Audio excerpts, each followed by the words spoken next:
I want to thank Study IQ. I would like to thank Study IQ team. Big round of applause to the team, management and staff of Study IQ. Hello and नमस्ते। क्या आपको नहीं लगता है कि जिन जिन political leaders को नोबेल पीस प्राइज अवार्ड्स मिली हैं उनका कहीं ना कहीं इन्वॉल्वमेंट हमेशा से है in various wars, military offensives? Africa में भी एक ऐसा लीडर है। इथियोपिया का जो प्राइम मिनिस्टर है अबी अहमद, जिनको 2019 में नोबेल पीस प्राइज मिला था, वो अपने 5 साल के टर्म में चौथे वॉर के लिए रेडी हो रहे हैं। अब उन्होंने अपने मिलिट्री ऑफिशियल्स को बुलाया है और बोला है कि get ready for a war. Reason क्या दिया है कि Ethiopia feels like a geographic prison. तो आज इस वीडियो में समझेंगे कि क्या एक्चुअली रीजन है इथियोपिया का ये चौथे वॉर का, और हम ये भी देखेंगे कि किन किन कंट्रीज का प्रॉक्सीज लगे हैं इस क्राइसिस के पीछे। क्योंकि वॉर जब होता है तो वॉर यूजुअली 1 या 2 कंट्रीज के बीच में होता है, बट कई कंट्रीज का हाथ होता है उस क्राइसिस को एग्रीवेट करने। तो आज इस वीडियो में समझेंगे कि किन किन कंट्रीज का हाथ है इस नए क्राइसिस में। बट उससे पहले मेरी तरफ से आपको और आपके पूरे परिवार को हैप्पी दिवाली। स्टडी IQ लेके आया है दिवाली सेल। अब यूपीएससी जर्नी बन जाएगा और भी अफोर्डेबल। इंग्लिश, हिंदी तीनों बैचेस में आपको इमीडिएट डिस्काउंट मिल जाएगा विद DW Live, DWLIVE, और प्राइस अभी 8 से 16 तारीख तक इस 22,999, 23,000 में आपको पूरा का पूरा कोर्स मिलेगा with lectures by the best faculty, mentorship, answer writing. अगर आपका प्रीलिम्स क्लियर हो जाता है तो मेंस रेसिडेंशियल प्रोग्राम भी इंक्लूडेड रहता है इस कोर्स में। सारे फीचर्स का डिटेल स्टडी IQ के वेबसाइट में है, तो जाइए देखिए और इस सेल का लाभ उठाइए। अब आते हैं कि क्या चल रहा है इथियोपिया में, और ज्योग्राफिक प्रिजन जिसे कहा जा रहा है वो एग्जैक्टली है क्या।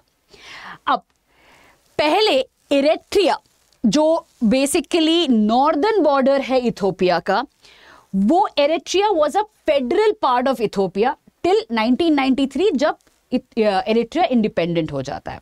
अब 1993 से 1998 तक अच्छा खासा रिलेशन था।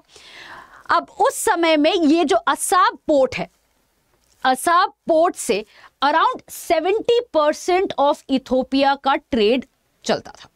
उसके बाद आता है मसावा पोर्ट। मसावा पोर्ट से भी significant amount of trade Ethiopia का ठीक ठाक से चलता था। अब प्रॉब्लम शुरू होता है कि ये जो एरिया है, ये जो येलो में मार्क किया हुआ, इसे टिग्रे रीजन कहा जाता है। अब टिग्रे रीजन और इरिट्रिया में इस बॉर्डर लाइन को लेके काफी डिस्प्यूट चला है। अब इथियोपिया के पॉलिटिकल हिस्ट्री में 1991 से देखा जाए तो 2018 तक टिग्रे से ही लीडर्स, दैट इज टिग्रेरियन लीडर्स ही थे जो पावर में थे। इसी वजह से इथियोपिया और इरिट्रिया के बीच में 1998 से क्राइसिस चलता ही गया है। अब 2018 में अबी अहमद पावर में आते हैं, और Abiy Ahmed is the first leader after a long time Ethiopia में जो एक्चुअली टिग्रे रीजन से है नहीं।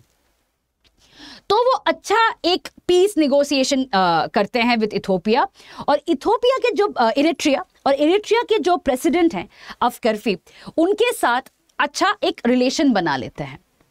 अब यहाँ पे होता है कि शुरुआत नोबेल पीस प्राइज मिला उनको इमीडिएटली। उसके बाद आता है कि फिर से वो पोर्ट एक्सेस मिल जाता है असाब और मसावा का। बट प्रॉब्लम शुरू होती है 2020 में, जहां पे टिग्रे रीजन में शुरू होता है फिर से क्राइसिस, जिसके वजह से इथियोपिया में शुरू होता है civil war between the federal forces और टिग्रे लिबरेशन फ्रंट के बीच में। अब इसमें इरिट्रिया का सपोर्ट रहता है with Abiy Ahmed, that is the federal forces. तो 2020 में जब ये प्रॉब्लम शुरू होता है तो अबी अहमद को समझ में आ जाता है कि भाई अगर हमारे पास पोर्ट एक्सेस नहीं है तो दिक्कत हो जाएगा for Ethiopia to grow as a regional power.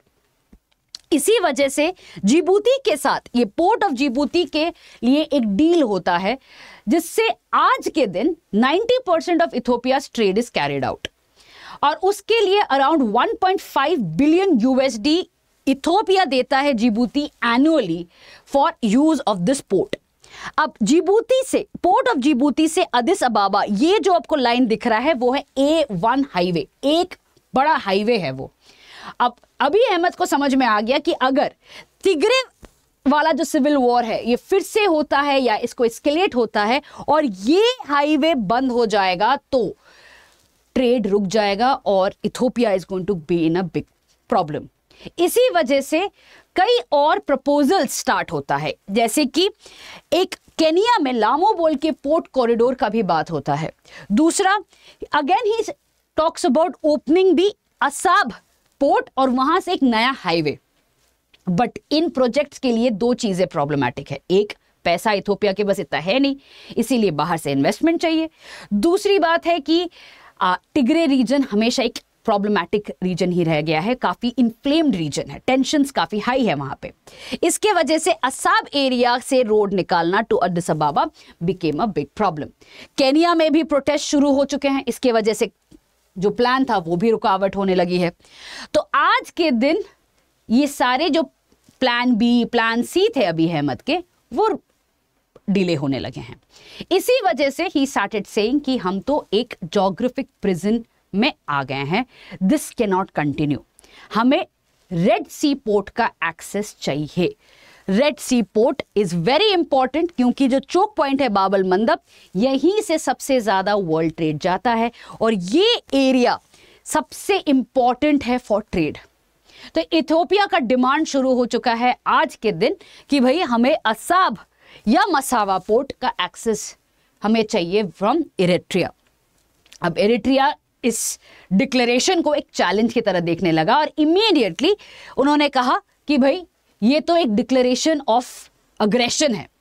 क्या आप ये बोल रहे हो कि आपका ये जो ज्योग्राफिक प्रिजन या जो आप मिलिट्री ऑफिशियल्स को बुला रहे हो, is it a sign that you want to declare a war against us?